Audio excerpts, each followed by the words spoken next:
আমার সাথে আমি এখানে স্যারের সাথে একটা আমার একটা কোশ্চেন আনসার আমরা একটু স্টুডেন্ট অস্ত্র কি আমাদের হাতে ছিল নাকি পুলিশের হাতে ছিল কার হাতে ছিল আপনি বলেন আমরা কাছে প্রশ্ন রেখেছিলাম না আপনি আনসারটা দেন আমার আনসারটা লাগবে অস্ত্র কার হাতে ছিল অস্ত্র কার হাতে ছিল বলেন আমার হাতে ছিল নাকি পুলিশের হাতে ছিল না আপনি আপনি আপনি আনসারটা দেন আপনি আনসারটা দেন আমার নিরাপত্তা বাহিনীর কাছে অস্ত্র থাকবে। নিরাপত্তা বাহিনীর কাছে অস্ত্র থাকবে তাই বলে এরকম সাঁতাল স্টুডেন্টের কাছে গুলি করতে পারবে না এটার অধিকার দেয় না এই এখানে গুলি করছে কি বলে এখানে স্যারের থেকে স্যারকে এগুলো ইনসিডেন্ট বলতে আমাদের স্টুডেন্ট পুলিশ থেকে হচ্ছে কিনা স্যারের গায়ে কেন পড়ছে শুনেন স্যারের গায়ে কেন পড়ছে কারণ স্যার ছিল আমাদের সাথে স্যার ছিল আমাদের সাথে স্যার আমাদের সাথে ছিল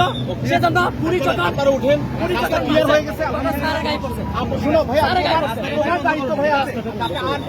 এই মানুষগুলোর অধিকার আছে। আমাদের স্যারকে বলছিলাম আমরা জাস্ট একটা কিন্তু এখানে হুট করে এসে এই যে